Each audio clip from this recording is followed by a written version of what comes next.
Hello friends, आज हम class 10 science chapter 6 life processes इसमें एनसीईआरटी में पेज नंबर 105 पर जो इन टेक्स्ट क्वेश्चन दिए गए हैं उन क्वेश्चन को आज हम सोल्व करेंगे। सबसे पहले question number first, what advantage over an aquatic organism does a terrestrial organism have with regard to obtaining oxygen for respiration. Terrestrial organism कहते हैं जो ज़मीन पर रहते हैं, एक्वेटिक ऑर्गेनिज्म जो पानी में रहते हैं। तो आपको पता है टेरेस्ट्रियल ऑर्गेनिज्म हो चाहे एक्वेटिक ऑर्गेनिज्म हो, वो रेस्पिरेशन के लिए ऑक्सीजन को ऑब्टेन करते हैं। लेकिन इसमें पूछा गया है टेरेस्ट्रियल ऑर्गेनिज्म के पास रेस्पिरेशन में क्या एडवांटेजेस हैं।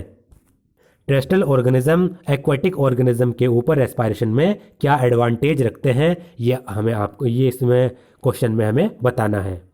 तो इसका आंसर है, since the amount of dissolved oxygen is fairly low compared to the amount of oxygen in the air, the rate of breathing in aquatic organism is much faster than that seen in terrestrial organism। आपको पता है जो पानी में जो dissolve oxygen होता है, पानी में जो ऑक्सीजन घुली हुई होती है वो बहुत ही ज़्यादा कम होती है, और जो एयर है एटमॉस्फेयर में उसमें ऑक्सीजन काफ़ी है, यानी बहुत ज़्यादा मात्रा में है। तो एक्वेटिक ऑर्गेनिज्म का जो रेट ऑफ ब्रीथिंग है, सांस लेने की जो स्पीड है वो बहुत ज़्यादा है टेरेस्ट्रियल ऑर्गेनिज्म के मुकाबले। आपको पता है ज़मीन पर जो एटमॉस्फेयर है वो तो बहुत ज़्यादा है, मतलब उसमें ऑक्सीजन की मात्रा बहुत ज़्यादा है।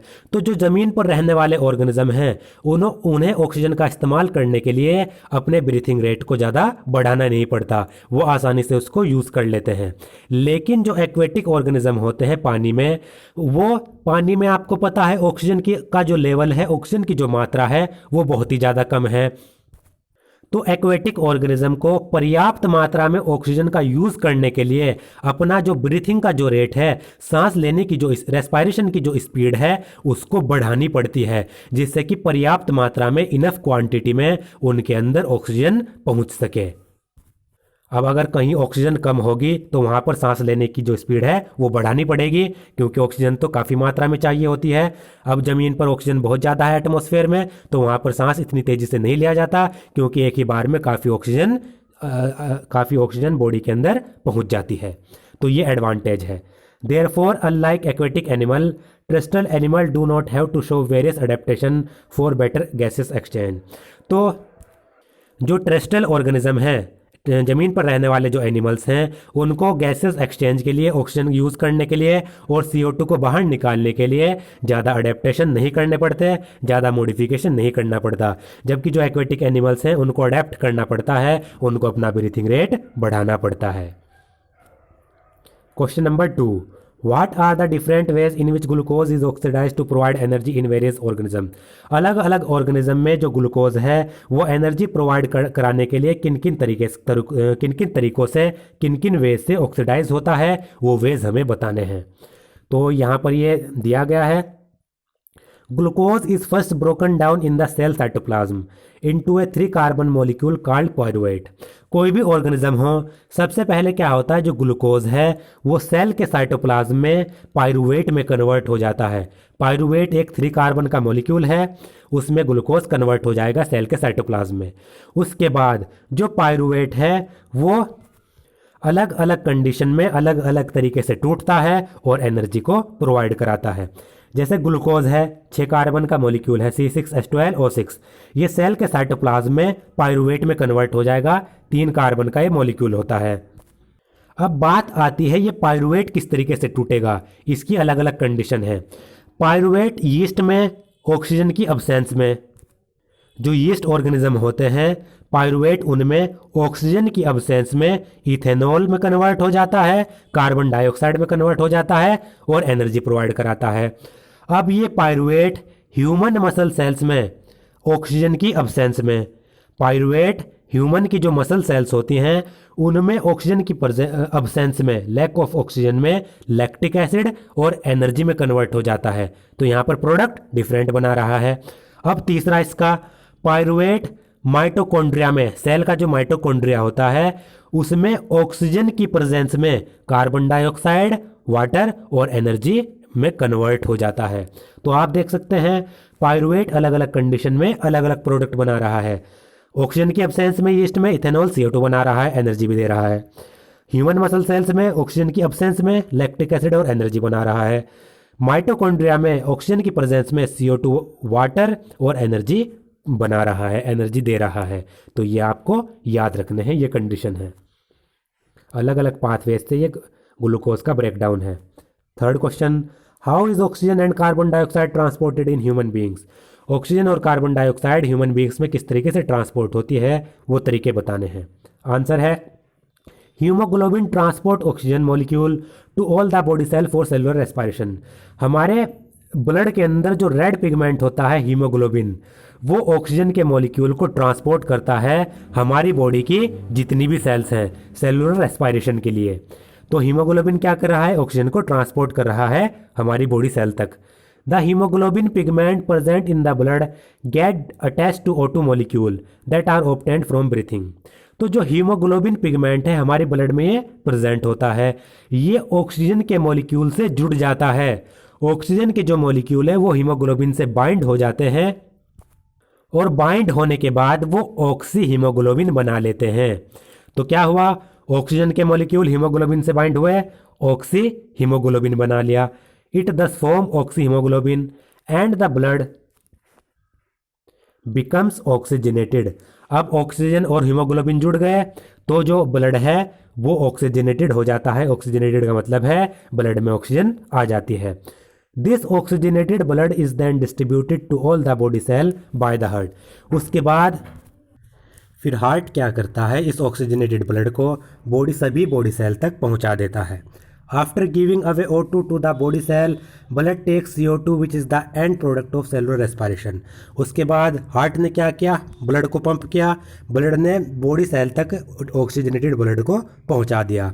उसके बाद सेल ऑक्सीजनेटेड ब्लड से ऑक्सीजन को इनटेक कर लेती है और जो उनके पास CO2 मौजूद होती है सेल के पास, जिन्हें उन्हें एक्सक्रीट करना है, वो ब्लड में आ जाती है जिससे कि CO2 को बॉडी से बाहर निकाल सके। Now the blood become deoxygenated. अब ब्लड क्या हुआ, सेल के पास पहुंच गया। सेल ने क्या किया, ऑक्सीजन ले ली ब्लड से और जो सेल के पास कार्बन डाइऑक्साइड थी वो ब्लड को दे दी। अब ब्लड के पास कार्बन डाइऑक्साइड आ चुकी। अब कार्बन डाइऑक्साइड जब ब्लड के पास आ गई तो जो ब्लड है वो डीऑक्सीजनेटेड हो गया। Since hemoglobin pigment has less affinity for CO2, CO2 is mainly transported in the dissolved form। जो हीमोग्लोबिन होता है वो CO2 के लिए ज़्यादा एफिनिटी नहीं रखता, यानी CO2 हीमोग्लोबिन से कंबाइन नहीं हो पाता, इसलिए जो कार्बन डाइऑक्साइड होती है वो मेनली डिजोल्व फॉर्म में ट्रांसपोर्ट होती है। तो आपको याद रखना है जो कार्बन डाइऑक्साइड है वो हीमोग्लोबिन के साथ डिजोल्व नहीं हो, हीमोग्लोबिन के साथ बाइंड नहीं होगी। हमारी बॉडी में जो कार्बन डाइऑक्साइड होती है वो 70% HCO3 नेगेटिव के रूप में यानी बाइकार्बोनेट के रूप में ट्रांसपोर्ट होती है। 70%, ये आपको याद रखना है। सबसे ज़्यादा बाइकार्बोनेट के रूप में CO2 ट्रांसपोर्ट होगी। This deoxygenated blood give CO2 to lung alveoli and takes O2 in return. उसके बाद डीऑक्सीजनेटेड ब्लड टिश्यूज से या फिर सेल से कार्बन डाइऑक्साइड को लंग की एल्वियोली के पास लेके जाता है और लंग की जो एल्वियोली है उनको CO2 दे देता है और उनसे O2 और फिर O2 ले लेता है और वही साइकिल दोबारा से चल जाता है। क्वेश्चन नंबर 4 है, how are the lungs designed in human beings to maximise the area of for exchange of gases. Human beings में लंग्स का डिज़ाइन किस तरीके से होता है जिससे कि जो गैसेज का जो एक्सचेंज है उसके लिए एरिया को ज़्यादा से ज़्यादा बढ़ाया जा सके, ये हमें बताना है। The exchange of gases takes place between the blood capillaries that surround the alveoli and the gases present in the alveoli. Gases का जो एक्सचेंज होता है लंग्स के अंदर, वो जो ब्लड कैपिलरीज होती है एल्वियोली के आसपास, एल्वियोली के चारों तरफ जो ब्लड कैपिलरीज होंगी और एल्वियोली में जो गैसेस प्रेजेंट होगी उनके बीच में ये गैसेस का एक्सचेंज होता है। Thus alveoli are the site for exchange of gases. इसलिए हम एल्वियोली को गैसेस के एक्सचेंज की साइट भी कहते हैं।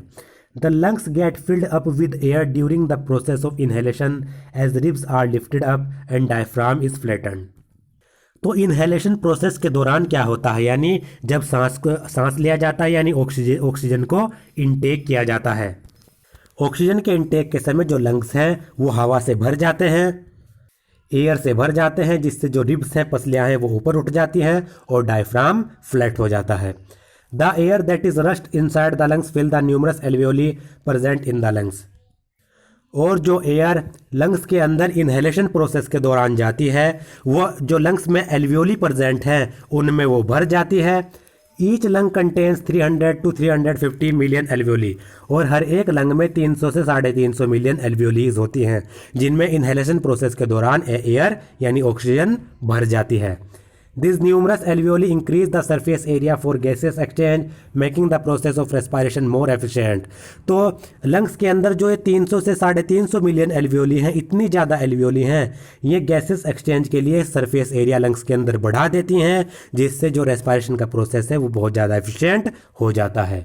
तो इस तरीके से एल्वियोली की मदद से लंग्स का जो सरफेस एरिया है वो बढ़ जाता है।